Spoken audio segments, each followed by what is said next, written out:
All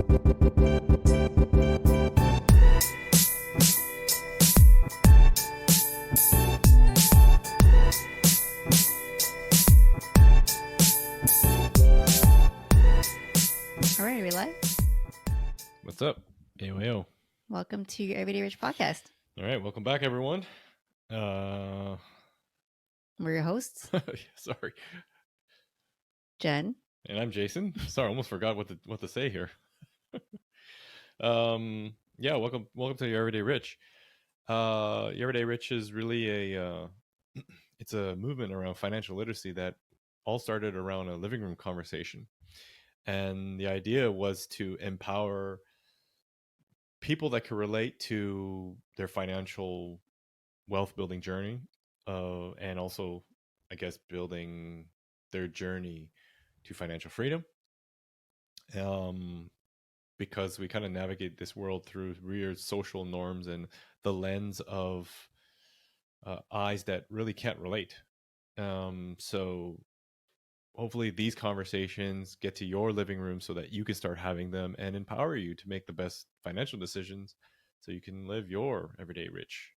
So go back to episode 1 and figure out exactly why we called it Everyday Rich.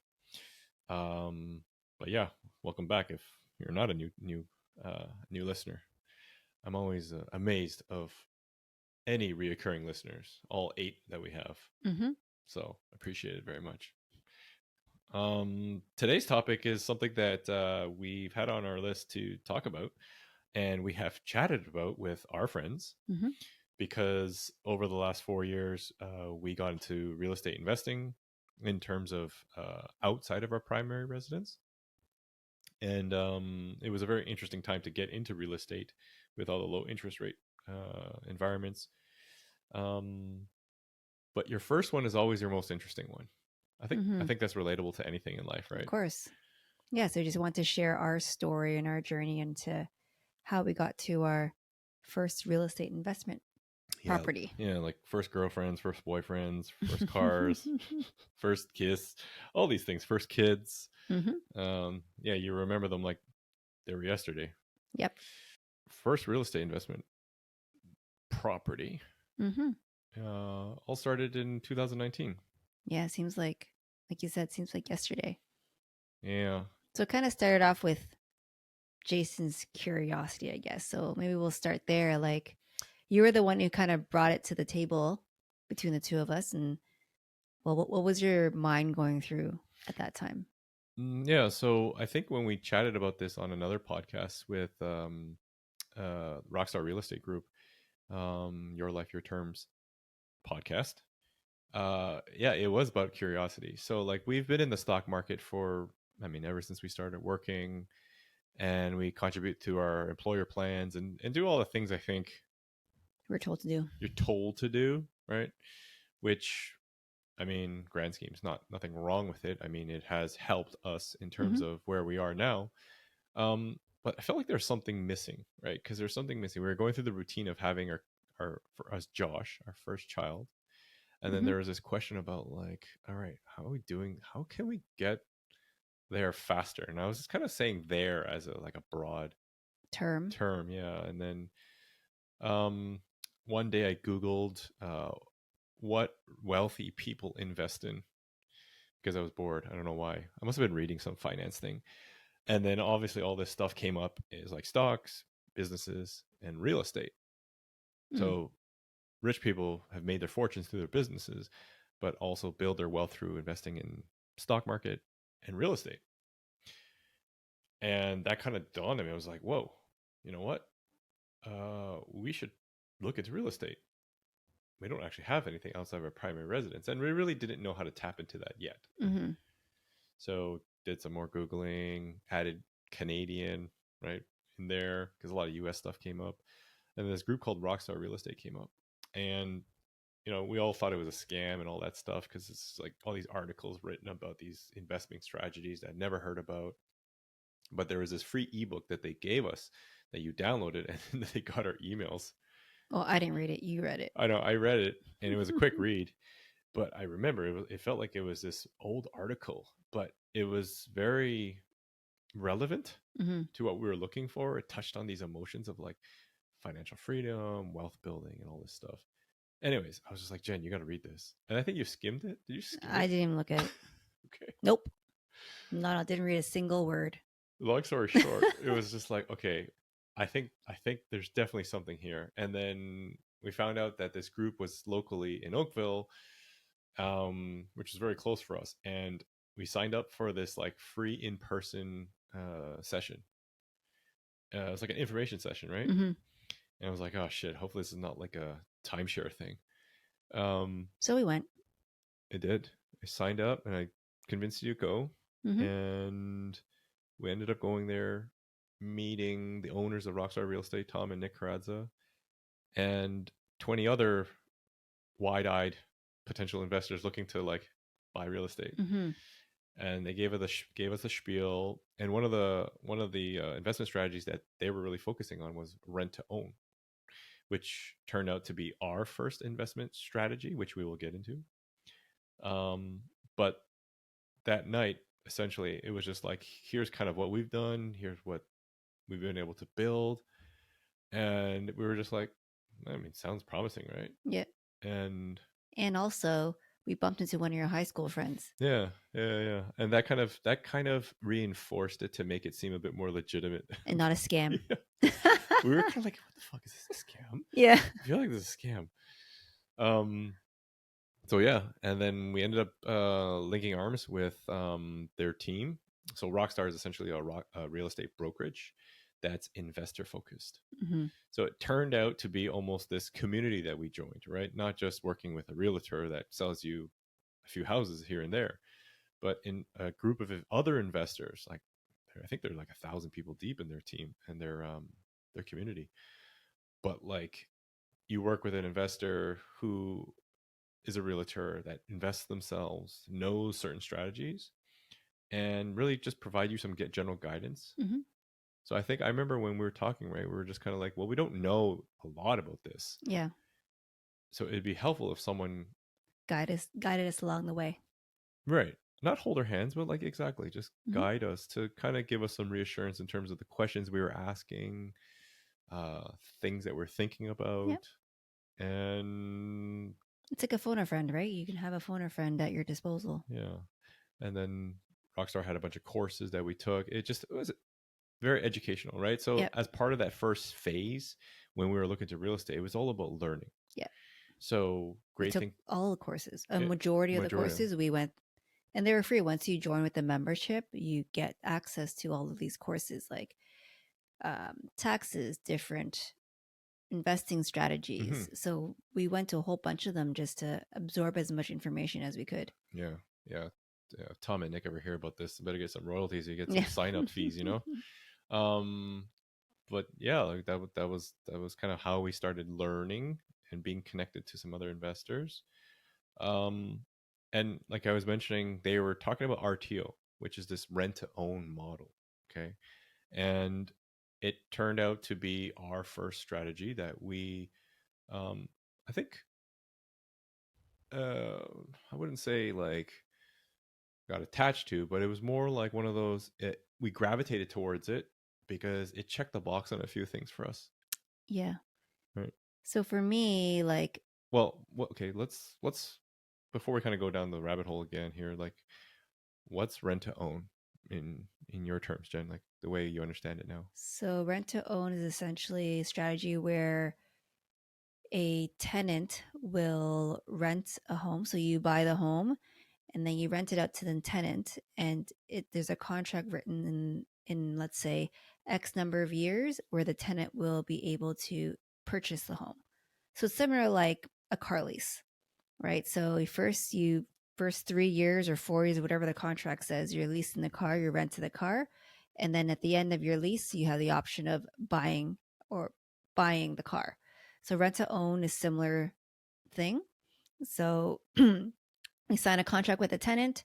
Let's say it's 3 years, and it agreed after 3 years, you agree to, well, actually not after 3 years, but in the beginning of the contract, you agree on a price so that after the 3 years, the tenant will purchase the home at that price that you have agreed to.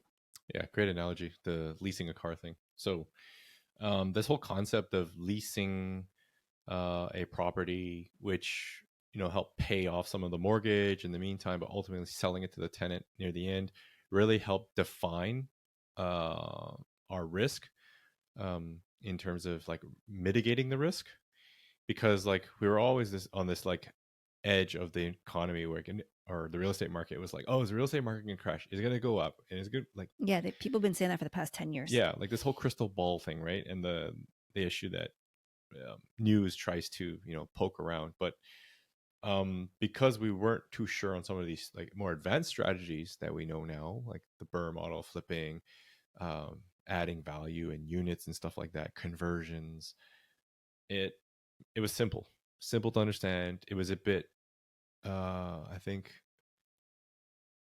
it was better in terms of the cash flow of a just standard long-term tenant, right? It was like a hybrid model that we found. Yeah, like you're still able to cash flow, and in 3 years or 4 years, whatever the contract says, you know exactly what you're going to get back. So in a way, you already know your return, right? In 3 years or 4 years, whatever the contract says, right? You already know what it is because you already know how much your tenant is paying rent, and you know at the end of the 3 years, this is how much I'm selling the house to them for. Yeah. So you can calculate all of that right at the beginning of your investment. Yeah, and we like that because it really defines your profit.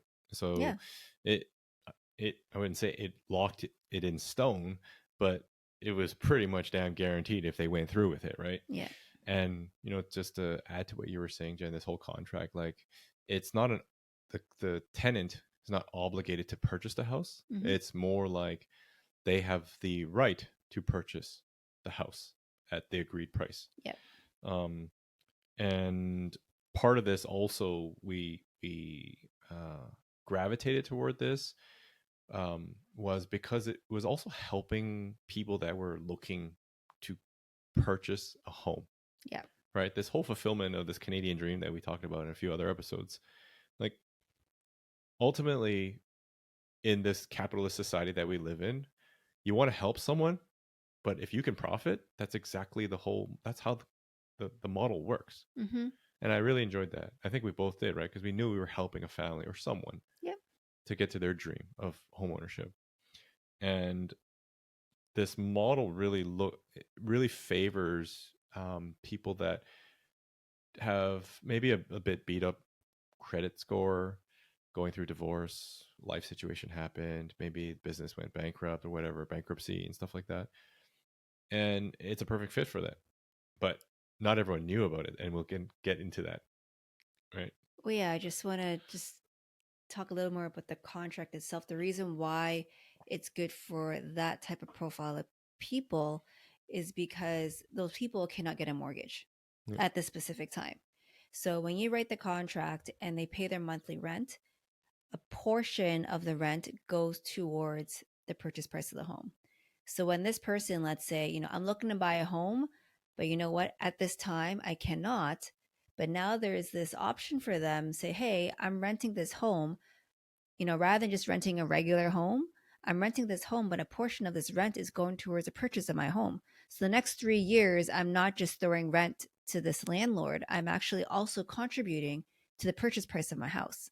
Mm-hmm. So for a person who, currently cannot get a mortgage, now I have 3 years to work on my credit score while paying rent. And a portion of that rent, I'm also not just paying rent, but I'm also contributing to purchasing a home. So kind of it's like a win-win situation, Yeah, right, for that person. In a way, they were almost building up equity in their down payment. Yep. So it really provided some incentive provides incentive to these future homeowners. Mm-hmm. And that's what you want to see in a tenant profile that gets into this kind of model. But yeah, that's kind of the basic concept of the rent to own and the investment strategy that we started with, right? So being with this whole theme of this episode is our first investment property. I think, I guess, sharing some of the details about the property and the story of how we got into it, like how we got it and Yep. how we found the tenant and how it's been so far. Hopefully will be useful to you guys if you ever are considering this. But so I guess long story short, we went out to go see a bunch of properties in the summer of 2019. Oh, the spring of 2019. Spring. And went to site showings like back to back weekends. And then fast forward, we put offer on this property. And at the time, if people can still remember, I mean, there wasn't really a lot of bidding wars, right? I think we just had to up our bid by a few grand. It wasn't a lot. It's like 10. Yeah. It was 10 It wasn't a grand. lot. It wasn't a lot. By the way, this property is in St. Catharines. Yeah, St. Catharines. Yeah. It's and the property is a really cute side split. So if listeners don't know what a side split is, it's essentially a house where you walk in and one section is, I guess, extended, going up and also going down. So imagine if you walk in, you can take a flight of stairs going up to an upper level and another flight of stairs going to a lower level or a basement or something like that. And it's very common in a lot of these like older neighborhoods. And I remember when we looked at this, we were always told, don't get emotionally attached. Don't think like a homeowner, right? Because you are looking at different things. Renters are looking at different things. However, but this is different. This is a rent to own. We're looking for a rent to own property versus a typical rental. Right. And when we saw this, it was a bit on the nicer scale. I remember it was already finished, turnkey. The previous homeowners were in construction, so they took really good care of it. Very tasteful colors and finishes. The backyard was pristine with two sheds and a nice deck. Like it looked good. It showed really well, and it looked really well in person. So we knew like, oh wow, this could really potentially be a good one for someone to like see themselves living there. Yeah. So I remember we were like, yeah, let's go for this one, right? And then I guess fast forward, we close on this, and this whole journey of, okay, well, we got to find a tenant now to go fill it, right? And I'm gonna rewind just one quick step. The rent to own strategy can be implemented in two ways.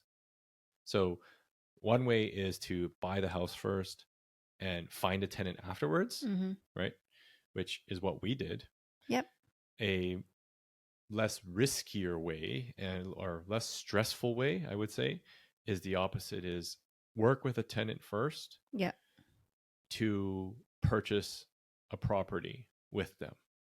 So they actually have a lot of emotional attachment to it, right? They're kind of being committed by that.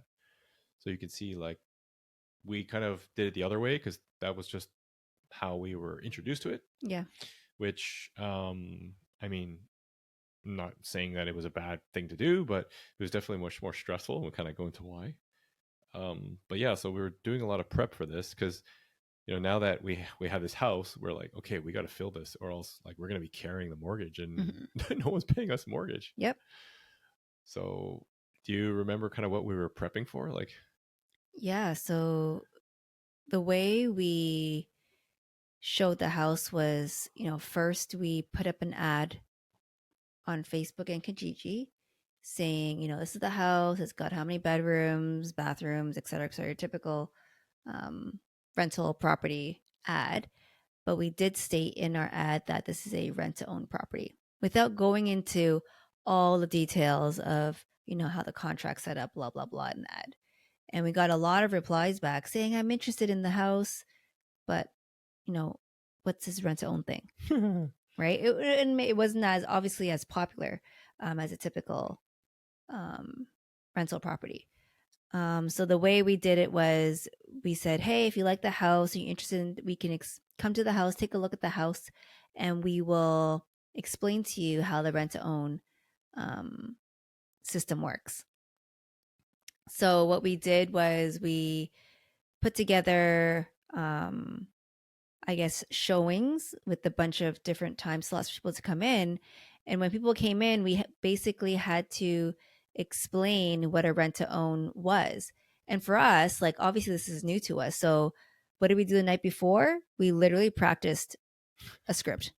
Because if you're trying to sell people this rent to own and also not look like you're trying to scam someone, that's probably people's first impression is, what the heck is rent to own? Like, I've never even heard of this. This is a scam. Well, we thought the whole this whole investing was a scam too. Yeah. So they're in the same shoes we were, right? So we got to basically explain to people what this rent to own strategy is, sound like we know what we're talking about, and convince them that, this is something that they could invest in, right?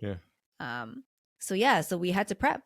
Like, we would had to role play the night before. We had our script, we had our papers, and kind of, talk through the strategy as if, I was practicing on Jason and Jason would be practicing on me, right? Just to, so that we know how to explain this properly to the potential tenant. Yeah. And it was actually really fun, because it's like we didn't know how people would respond, right? This was literally our very first viewing and showing on our own, without any guidance or anything, without any in-person guidance. So the key thing about joining a community of investors and investor focused realtors and stuff like that, they had these templates already in place, so that we can, I would just say, like, copy them.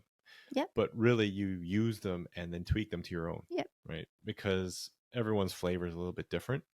So we found, like, things that we updated, like trying to automate Facebook responses, because all the questions were all the same. People, when you receive enough of these questions and you kind of filter through them, you see, like, they're all the same. Yeah. Right.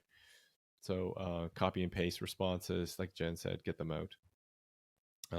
But having all the sheets and the forms ready, and something back then before COVID, like, this was a huge thing, and it's still a strategy that we are taught today to use, which is to garner interest. Right? You want to build that interest in person, because humans psychologically are all wired for, like, competition. And this whole thing where we would schedule viewings back to back, very close, and overlap each other. Yeah. Which intensified people's emotions when they came to the property, because they knew someone was already there looking at it. And when they got there, there's 5 people already in there, and they're like, oh crap, did I miss it? So then you create this sense of urgency, and you really kind of see people's emotions come out on this. And this is a strategy that we do now with student rentals. Yep. And if you follow the news, you could see some of the craziness with student rental viewings. People are lining up on the street. Well, you generate interest, right, by doing that. And it's the same. It's like the retail model, right? Yeah. Like, you have a long lineup outside a store. You go, People what's going on? People are generally interested. Yeah. What am I missing out on? Yeah.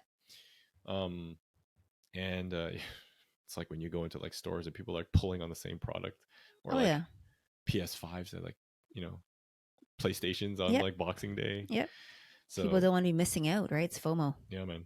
So we had showings, and people came in, and it was actually quite a big showing. I think our first showing, we had a few potential candidates. So when we get candidates, we ask them to, once we explain to them the whole rent to own strategy, we ask them, hey, are you still interested in this property? And usually say yes or no. And the ones that say yes, we ask them to fill out a form. And again, as Jason said earlier, the reason we joined Rockstar was to be able to have access to kind of templates and stuff that we can use to do this stuff, right? So we're not starting from a blank page, right? So we had some of these forms available to us. We got the potential tenant to fill in the form. Essentially, the form has kind of information like, who their employer was, how much money they make, typical, like, as a renter, things that you would have to tell your landlord, and also basically permission for us to run a credit check. Yeah. It's a standard tenant application with a few more details in there. And some of the forms that we were using, so I remember 3 distinct forms that we had. So that first one was the application, right? Which was the last form we get them to sign out before leaving. Because what Jen was mentioning, like, you want them to commit to something, right? Is this whole thing, okay, well, you're not leaving without filling this in. Because if they don't fill it in, that means typically they aren't interested, right? And there's no way for you to follow up with them. But we got around that because the first time we didn't do this. So a sign-in sheet. There's a sign-in sheet, and we learned that you want to put their names, their contact number, their emails, and stuff Hmm. like that. So that way you can actually Follow up. follow up if they don't even fill in the application, Hmm. right? So it's kind of like you're working the leads. Um, and then we had the sheet that just explained like bullet point in a one pager, like I guess the contract, how it works, and the different tiers of rent to own. Hmm. Um, because you can get different levels, right? So a tenant uh, can pay more rent, but is offset with more credits, which Jen was mentioning, right? Part of the rent is always offset to their purchase price. So they have the option of paying a higher rent, but higher credits. More So credits yeah, that goes towards the purchase price of their house. right. It works in favor both ways, right? So like the tenant gets more credits, you get more cash flow. Yeah. So, um, but then one thing that we were told, it was like, okay, you will meet all walks of life when you have viewings. Yeah. And oh That man, was the interesting part is with all these different people coming in, like everybody had a different story. We yeah. met, new people that were immigrating to Canada. We met people who were maybe recently divorced and, moving out from their current home. Um, Entrepreneurs. Mm-hmm.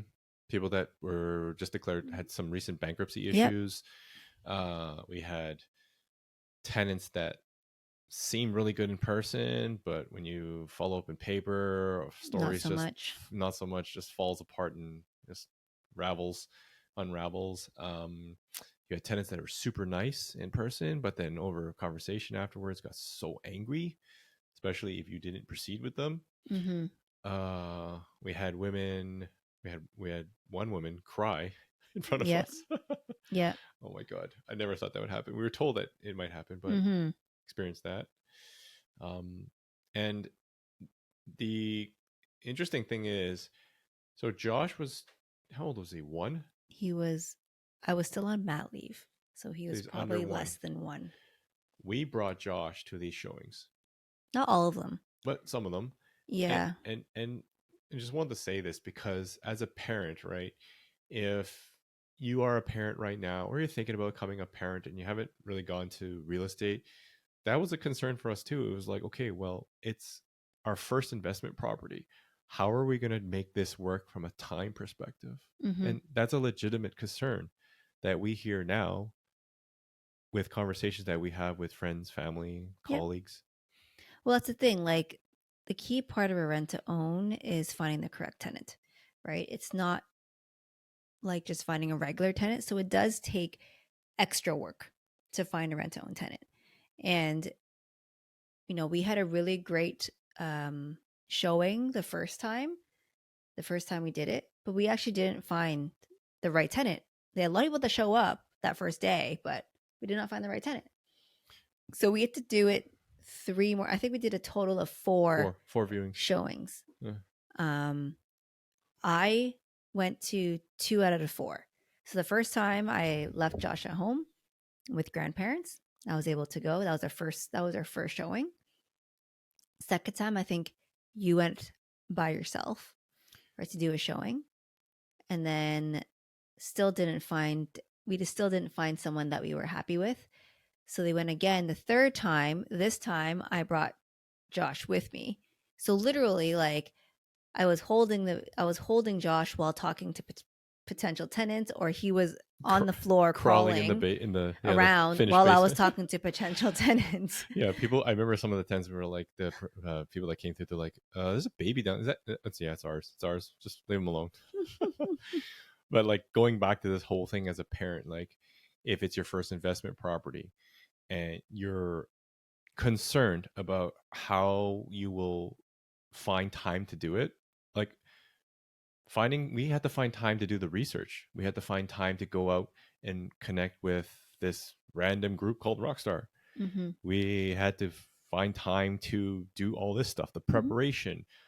It's like anything that you are looking into and trying to build from scratch, right? Yep. You have to find and prioritize, to put some time to it, to be able to make it work. Just like the gym, just like starting a new sport Yep. or a new hobby, Yep. it requires time and effort. So I think the biggest thing for any potential first time investors is to understand that there will be some time, but there are a lot of resources out there. All you got to do is just take little baby steps, right? Yeah. But knowing that, okay, well, my goal is to eventually have a property. What do I need to do to get there? And break that up into chunk size parts so that it's easier to get to. And I think one thing that's key there is, we joined Rockstar for a reason. Mm-hmm. That helped accelerate our learning process. Like I admitted, we paid for it. We paid to accelerate the learning process. Like if we were to do this on our own through YouTube, through like your standard learning, I think it would taken us a lot longer to get our first investment property. I mean, you probably wouldn't have, we may not even stumbled on the rent to own strategy. I have no idea. Maybe not. I have no idea. Right. But, paying to accelerate your journey or your learning process is one way, if you are a busy person, one way to accelerate. Yeah. And I think, and throughout this, like, I mean, I continued, and I know you did as well, to like listen to podcasts, right? Because you can keep learning as you're going through it. Mm-hmm. And it was just one of those where we were both commuting to work and, had, relatively lengthy commutes. I remember I was going to site to site and I was just like, okay, I'm just listening to podcasts, right? Yeah. So just know that like what Jen was saying is like, you remember, like we went to school to pay for education, but once we come out of school, all of a sudden we feel like we shouldn't pay for education, Mm-hmm. which I think is a flawed way to look at things. Yeah. Because one of the best ways is to have someone teach you their mistakes so that you don't replicate them. Yeah. And that way you're steps ahead of the game. Yeah. And that's what we did, right? So, I mean, fast forward all those, like, I think stressful weekends and follow-ups in between and trying to find out, like, do we have to do another one? We finally found a tenant. We found one. And this tenant, I remember the showing, like, very eclectic, like not someone we would think as, oh, this is our ideal tenant. Yeah.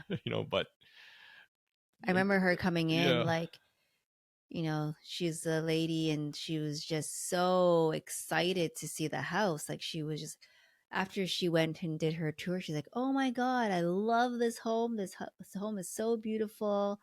And she came up to me and she was asking me like, how does this rent to own work? And was very interested, and I explained it to her and she was like, oh, that's perfect for me. Like based on my current situation, like this is exactly works for my situation right now. And then I think she wasn't like, she wanted the house so bad, but she also wasn't 100% sure of how exactly the rent to own worked. So, probably wondering if I was a scammer or not, which is fair enough. So then she literally called her realtor and made me talk to her realtor and explain to the realtor, what this rent to own thing that we were doing. I don't know, maybe it was just like to confirm that, we were legitimate or something. I have no idea. All while this is happening, I'm on the side talking to someone else, and obviously I'm like, who's Jen talking to? And I'm just kind of like on this corner of my eye, I'm like looking like, who's this lady that's just like her arms are up like a gypsy, just like, praying like, I love this place. And it was just like, okay, sure. And yeah, I was on this person's cell phone talking to the realtor, and Jay's like, who is she talking to? Why are you on the phone? Yeah. Like, what's going on? Like, seriously? So then, we go through the whole process of screening and things like that. And, she turned out to work out. Yeah, she turned out to work out. And it's just one of those where, we could have went with a few earlier tenants that came by, like Jen's mentioned, like on the very first one, we had some, but they weren't the strongest candidates for us. And sometimes, like, even though they pass like the bullshit filter, there's this gut feeling when you kind of ask a few more questions and do your due diligence, and just something rubs you the wrong way. Yeah. Something they say, something you check up on, and you're just like, Yep. even though you make a lot of money, I'm not too sure I should take on a tenant that breeds pit bulls. Yeah. I'm just like, but they make such good money, right? I was like, but they need breed pit bulls. How's that going to be? So Yeah. it's just stuff, random stuff like that, and we're glad we didn't. We had to carry some extra expenses. Yeah, we closed beginning of August, and our tenant didn't move until beginning of October. So basically, we between 3 months. beginning of August and beginning of October, we paid the mortgage, Yeah, 2 months, right, 2 months. out of our pocket And for the that's, sake of finding a good tenant. yeah, and if in as a first time investor, that's a very scary thing to have to uh, digest and be like, oh my god, I'm bleeding, right? Mm-hmm. This return on investment is crap now. My calculation is out the Oh door. yeah, it's a lot of It pressure. is, and that's why we said, like, there's two ways of doing this, right? And the way we did it, albeit it turned out, was still a lot of pressure. And Mm-hmm. the other way of doing it is a lot more less stressful. So if you are looking to do the rent to own, I would consider you looking that way. But it can still be done this way we did. It's When just you say that way, you mean finding the tenant find a first, tenant first and then looking for the property together with the tenant. right? And finding a tenant might be a bit more challenging because now you have to create a database and know who to talk to find these tenants, Mm-hmm. because it's not like they're advertising themselves. Yeah. So a bit more challenging. We will bring in a rent to own expert on a future episode so that we could go through their process and share with you how they find tenants. Mm-hmm. Right. But I guess in terms of currently how it is right now, due to the market situation, our tenant was unable to fulfill her option of Purchase. purchasing. But the great thing is that, like, our tenant is continuing as a long-term tenant right now, for now, because that's part of the landlord tenant act, right? We have to continue Mm-hmm. allowing her to stay. Um, but we know, or at least we believe, and the way she decorates the house and the way she takes care of it, she wants to live here. And ultimately, we want to fulfill that for her. Yep. So we'll do what we can, as long as obviously, like, we're profiting from it, Yep. to help her out. Yep. And between the last 3.5 years, almost 4 years, like, it has been generally pretty good. Um, there have been some interesting situations, even with Mm-hmm. the rent to own, which is supposed to be more hands off. So I think we forgot to mention this at the beginning. So if you're wondering, like, what makes it easier, it's because it's a lot more hands off. Um, the tenants are responsible for a lot of the things. So most of the repairs and maintenance are under them. They handle the utilities, they pay the utilities, Yep. up, and repairs are up to a threshold, right? So typically, let's call it like $300. You establish, like, okay, well, you're not going to call me if you're going to repair like a light bulb or something you broke. Mm-hmm. But if it's something bigger, then we'll have to, like, work that out. Yep. And it was good because we didn't get a lot of calls for all these random things, but we did get calls for, like, a broken stove, like, a few weeks after the tenant moved in, and we're like, what Yeah. the hell? Like, Already? already? Like, what are you cooking? My mind first goes like, what is she cooking? But it just turned out like that's stuff happens. Like, we bought a house that had a used stove in it, Yeah. right? So stuff breaks.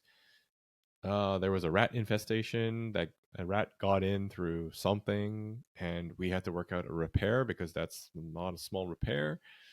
Um, but There's a leak in the roof. we got a call on going to vacation. I remember the day before going to vacation, we got a text message: "Hey, the roof is leaking. What do I do?" Oh my god! But generally, it's been really good. Like, we're lucky that we were able to screen and find the tenant and take the time. Um, and if you are considering the rent to own model, like, I would say the number one thing is get your ad right, okay? Because the ad and the pictures obviously will attract the people. Yeah. Know how to explain it, the model, how it works, so that it doesn't sound like a scam. Yeah. But you're also tugging on their emotions of wanting to own a home and getting a feel for them in person. And ultimately is taking your time to pick the tenant. And it's just like any model. The rental model is no different, right, Jen? Like, well, I think it's even more so important to look for the right tenant, because it's not just a renter, right? You want the renter to hopefully purchase the home. yeah, because you want them to be committed, Yeah. right? And if they aren't committed, then you're just going to get another what I call squatter, right? Yep. And that's very challenging in today's market. So, as we kind of reflect on our first investment of real estate, we're happy that we went through this, right? And would you go through a rent to own again, Jen? Yeah, 100%. Yeah. I think it's a great first investment strategy because, I want to talk about this earlier, and just like how a rent to own really, for me personally, kind of gave me a way to get my feet wet because, I'm a person that doesn't like risk, right? So I feel like the rent to own strategy really mitigates a lot of the risks that I had in my head when I first got into this, because number one, the first risk that was in my head when I started looking to real estate investing was the market's going to crash, I'm going to lose money, right? And that was obviously a lot from media or whatever, but that was in my head. And having the rent to own strategy and the contract built based on a agreed purchase price in whatever X amount of years kind of mitigated that risk. Number two, the other thing I was scared about was tenants crashing, or not crashing, trashing the place. Yeah. And the rent to own strategy, the tenants are going to live there. The intention is to live there. So this day one, when they move in, they will treat the house like it's their own, versus a regular renter who moves in will treat the house like a rental property, right? So our tenant right now, like as Jason said, like she's decorated it, she's made it her own home. When you walk into that house, you can feel that she's made it into her own home. Oh, And it's not, doesn't feel like a rental property where you have just random furniture just kind of like laid out there, and you know what I mean? Like it's made into an actual home. oh, it's magazine worthy, I would say. Yeah. It's really nice. It's decorated nicer than our own home. Yeah. And that's why I love the rent to own strategy, and that's what kind of got me into, convinced me myself, I could say, to get into real estate investing. Yeah. And there's tons of strategies out there. I think what's important, like you mentioned, Jen, is you are introduced to a strategy that helps you sleep at night.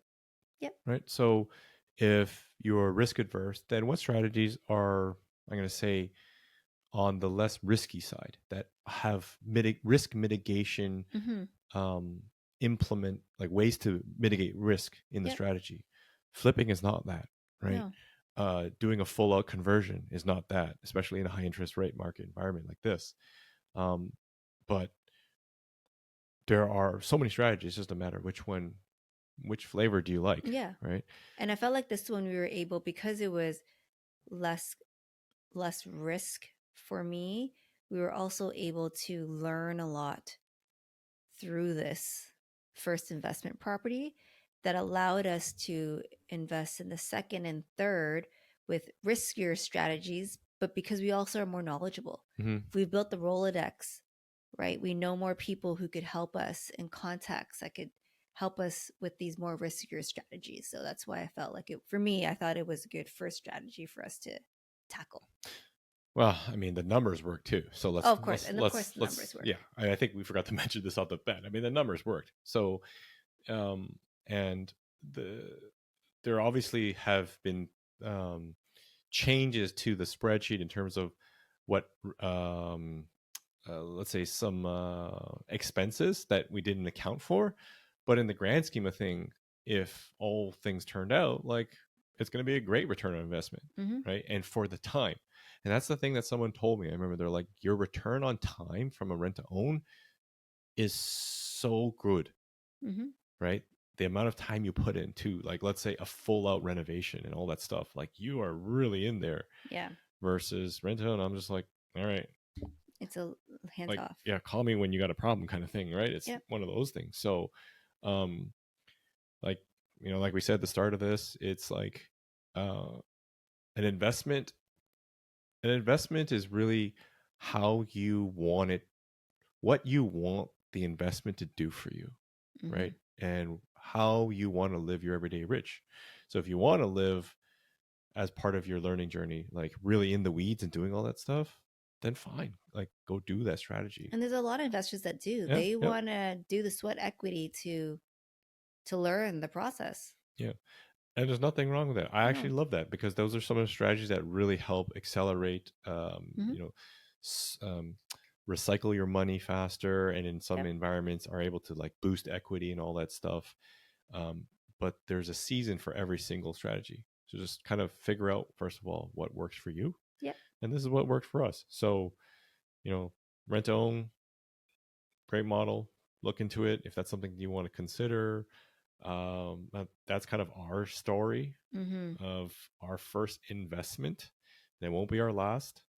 And before we kind of end off, like, if you found this helpful, if you kind of enjoyed kind of our story here, our living room conversation, then we like to help you, and hopefully you help us by just liking and commenting and rating us, because that really helps push these living room conversations to other living rooms, right? So like I said, people can have this information in the game, the knowledge to make better decisions for themselves.